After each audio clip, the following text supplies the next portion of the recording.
Revolutionary activity होता क्या है? रिवोल्यूशनरी एक्टिविटी आप रेफरेंस के लिए याद करिए, भगत सिंह ने क्या किया था, चंद्रशेखर आजाद ने क्या किया था, and for even Subhash Bose ने क्या किया था। These were all revolutionary activities. आप एक वायलेंटली ओपोज करते हैं किसी को, ये होता है रिवोल्यूशनरी एक्टिविटी। फर्स्ट फेज इसका, फर्स्ट फेज है तो सेकंड फेज भी होगा, थर्ड फेज भी होगा, तो 2 फेजेज हैं इसके, फर्स्ट फेज और सेकंड फेज।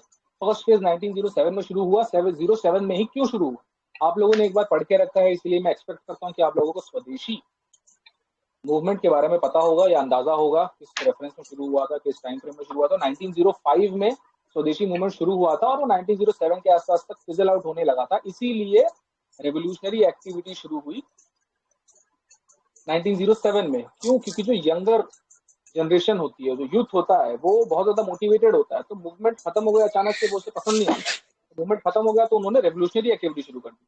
सेकंड फेज हुआ था नॉन कॉपरेशन मूवमेंट के बाद, जिसमें हमें सेकंड फेज में हमें आजाद जी और भगत सिंह इन सब का नाम सुनने मिलता है। तो फर्स्ट फेज हुआ था 1907, चला था 1917 तक, और हम शुरू करते हैं रीजन के साथ। तो हमने देख लिया रिवोल्यूशनरी एक्टिविटी क्या होती है, फर्स्ट फेज क्या था, वाई, क्यों शुरू हुआ, ये भी हमने देख लिया, क्योंकि स्वदेशी मूवमेंट खत्म हुआ था, यूथ के अंदर बहुत ज्यादा चार्ज था और वो रिवोल्यूशनरी एक्टिविटी करने लगे। अब रिवोल्यूशनरी प्रोग्राम हम शुरू करते हैं बंगाल से, कि बंगाल में क्या हुआ। तो रिवोल्यूशनरी एक्टिविटी करने के लिए ग्रुप बनाना होगा, तो रिवोल्यूशनरी एक्टिविटी के लिए बंगाल में ग्रुप बना, अनुशीलन समिति नाम का, 1902। जो नाम मैं ले रहा हूँ समझ लीजिए, बहुत इंपॉर्टेंट है, यहीं से लगभग आने वाला है, तो सब रट लीजिए। अनुशीलन समिति 1902 में बना था, साल बहुत इंपॉर्टेंट है। किसने बनाया था? प्रमोद मित्र और जतेंद्रनाथ बनर्जी। नाम बहुत इंपॉर्टेंट है, पूछ लेगा सवाल। प्रमोद मित्र इनमें से किस ऑर्गेनाइजेशन से रिलेटेड है, या जतेंद्रनाथ बनर्जी इसमें से किस ऑर्गेनाइजेशन से रिलेटेड है। साल भी इंपॉर्टेंट है क्योंकि क्रोनोलॉजी पूछ लेगा। तो 1902 में अनुशीलन समिति बनती है प्रमोद मित्र और जतेंद्रनाथ बनर्जी के द्वारा। इसी के साथ बरिंद्र कुमार घोष भी इसमें इन्वॉल्व थे। बरिंद्र कुमार घोष के रेफरेंस के लिए बता दूं, आप लोगों ने सुना होगा औरबिंदो के बारे में, औरबिंदो के भाई हैं बरिंद्र कुमार घोष। बंगाल हम पढ़ रहे हैं, और अनुशीलन समिति से ही बनता है एक ग्रुप 1906 में, युगांतर। 1902 में क्या बना था? अनुशीलन समिति। 1906 में बनता है युगांतर। युगांतर बनाया था बरिंद्र कुमार घोष और भूपेंद्रनाथ दत्ता ने। अनुशीलन का ही एक छोटा पार्ट है, छोटा ग्रुप है युगांतर। अब लोगों ने ग्रुप तो बना लिया, पर इसको करेंगे कुछ करने के लिए बनाया है, तो लोगों ने काम शुरू किया। काम में इनका 1907 में इन्होंने लेफ्टिनेंट गवर्नर फुलर को मारने की कोशिश की। 1907 में इन्होंने सर एंड्रू फ्रेजर को मारने की कोशिश की। 1908 में प्रफुल्ल चाकी और खुदीराम बोस ने एक जज को मारने की कोशिश की जिसका नाम था किंग्सफोर्ड, लेकिन उसको मार नहीं पाए। गलती से इन्होंने एक बॉम्ब मार दिया एक बग्घी पे, और कुछ औरतें मर गई। अब इसको हम थोड़ा इंटरेक्टिव सेशन भी रखते हैं। मैंने आपसे कहा कि अनुशीलन समिति बनाया प्रमोद मित्र और जतेंद्रनाथ बनर्जी ने। क्या मुझे कोई बता सकता है मित्र मेला किसने बनाया? आपने पढ़ा है, अगर आपको याद हो, मित्र मेला किसने बनाया? मित्र मेला किसने बनाया? If you guys have had a thorough session, आपने पढ़ा है एक बार, तो आपको याद होना चाहिए मित्र मेला किसने बनाया। लगता है किसी नहीं पता, ठीक है कोई बात नहीं। मित्र मेला महाराष्ट्र का एक संगठन था, महाराष्ट्र का एक ऑर्गेनाइजेशन था रिवोल्यूशनरी, जिसे सावरकर जी ने बनाया था।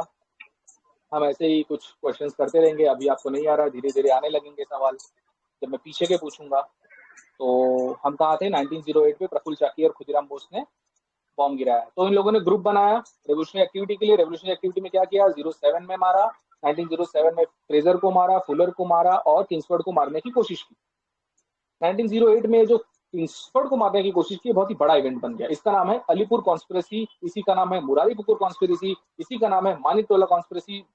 एग्जाम में तीनों नाम में से कुछ भी पूछे, यही है। क्या हुआ था इसमें? 1908 किंग्सफोर्ड को मारने की कोशिश की, मार दिया किसी और को, बस। कौन इन्वॉल्व था? प्रफुल्ल चाकी, खुदीराम बोस। पूछ लेगा खुदीराम बोस किस इंसिडेंट से इन्वॉल्व है? फुलर को मारने के इंसिडेंट से इन्वॉल्व है? नो। किंग्सफोर्ड को मारने के इंसिडेंट से इन्वॉल्व है। एक लाइन का क्वेश्चन यूपीएससी पूछ लेगा। नाम बहुत इंपॉर्टेंट है, क्या करने गए थे वो इंपॉर्टेंट है। अब इस केस में और एक जो चीज पहले पूछा जा चुका है, इसी केस में औरबिंदो को जेल हो गई। गवर्नमेंट ने शुरू किया इन्वेस्टिगेशन, उन्हें पता चला ये तो ग्रुप औरबिंदो को बनाया हुआ है, और फिर लोगों ने औरबिंदो को पकड़ लिया, उनको छुड़ाया जेल से। चितरंजन दास ने, वेरी इंपॉर्टेंट नेम, चितरंजन दास ने औरबिंदो घोष को बचाया, एग्जाम में पूछा हुआ है। इसके अलावा बंगाल के ही कुछ लोग इन्वॉल्व थे जिम्बरमान प्लान में। जो कि 1915 में हुआ। तो हम क्रोनोलॉजिकल ऑर्डर में जा रहे हैं। पहले 1902 में हुआ अनुशीलन, 1906 में युगांतर, फिर कुछ बम पटाखे जो उन्होंने किए। उसके बाद अब हम आ जाते हैं जिम्मरमान प्लान पे, जो कि किया था बाघा जतिन और रास बिहारी बोस ने। बाघा जतिन कौन है? वही जतिन बनर्जी जिन्होंने अनुशीलन समिति बनाई। इन लोगों ने जर्मनी की मदद से इंडिया में एक वॉयलेंट विद्रोह करने की कोशिश की, जो कि बाद में फॉइल हो गया क्योंकि कुछ लोगों ने खबर पहुंचा दी ब्रिटिश को, ब्रिटिश सीआईडी को, तो वो नहीं हो पाया। बट इन लोगों ने जिम्मरमान प्लान, अब सवाल पूछेगा जिम्मरमान प्लान कब हुआ था, या वो क्रोनोलॉजिकल ऑर्डर पूछ लेगा, तो हमें पता होना चाहिए जिम्मरमान प्लान 1915 में हुआ था। कहाँ से रिलेटेड है? तो इन लोगों ने एक जर्मनी से रिलेटेड, उन्होंने जर्मनी की मदद से एक वॉयलेंट अपराइजिंग करने की कोशिश की बंगाल के लिए। बस इतना ही। हाँ, और एक क्वेश्चन जो पीवाईक्यू में पूछा गया कि इन लोगों ने इसके लिए टैक्सी कैब डकैती और बोट डकैती की, यानी डकैती डाली उसके लिए पैसे जमा करने के लिए। टैक्सी कैब डकैती एंड बोट डकैती। So this was why, when, and till Bengal. This was a demo session. We are trying to complete this syllabus. The most important points which have been asked in PYQs, जो वापस पूछे जाने के chances हैं, जिसने पढ़ रखा है उसी के लिए useful है। जिसने नहीं पढ़ रखा उसको थोड़ी सी दिक्कत होगी इसमें, क्योंकि ये एक लेक्चर नहीं है, ये एक रिविजन सीरीज है। तो जिसने पढ़ रखा है उसका फायदा होगा, बहुत फायदा होगा। Thank you so much. This was an informal session. हमने बस ऐसे ही डाल दिया। एक डाउट सेशन प्रॉपर और एक डेमो सेशन हम प्रॉपर रखने वाले हैं। फिलहाल किसी को कोई डाउट हो तो पूछ लीजिए, else we can end it. Hello, sir. Can Yes. I ask a doubt? Yes. Sir, after explaining, then we have to read the text which you have discussed, right? We can again read it, right? From the textbook. You have to read it The again. portion. Yes. Yes, sir. You have to read it again.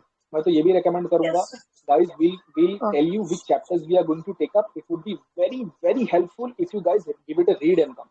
If you guys can give those chapters a read and come, it would be very helpful, क्योंकि एक revision आप खुद करेंगे, you'll revise it first when you do it on yourself, then you'll revise with us, then you'll revise it again when you do it again, and now this time you'll focus more on the points which we have mentioned.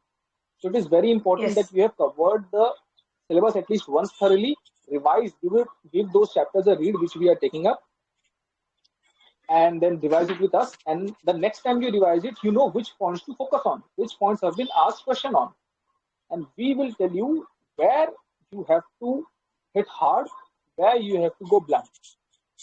पूरे syllabus पे आप same force नहीं लगा सकते. You need to hit the points.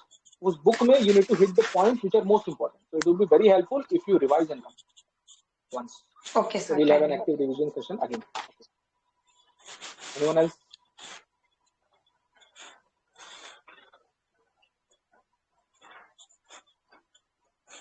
If no, then we can end this. Sir, when will be the time tomorrow? Will you inform it in the group? We'll discuss it. We'll inform it. We have not yet thought of the time. We'll take your suggestions as well if there is any requirement. Also, we'll create a separate group for that. This was a free demo session. We'll again have a demo session. This was just a formal demo session we were taking up ourselves. We just thought that let's put the link and get few people if they are interested in. We'll again have a demo session, and then we'll provide you with the information. Okay. Anyone else has any other doubts? Any doubt regarding this or any doubt regarding preparation? If anyone else, please come up with it. My one doubt, currently I'm doing economics. Sometimes I get confused how to do reverse engineering. Like what I'm currently doing, that looking the previous editor, reading it, counting that if I'm able to solve, then okay, fine. If not able, then only seeing a solution of that. Is it right or what to do? Your entire preparation for economics is this, that you are taking up PYQs. Yeah, after reading or revising again and starting solving the previous paper of economics, then only seeing if I'm able to solve the question, then fine. If I'm not able to solve, then I'm only seeing the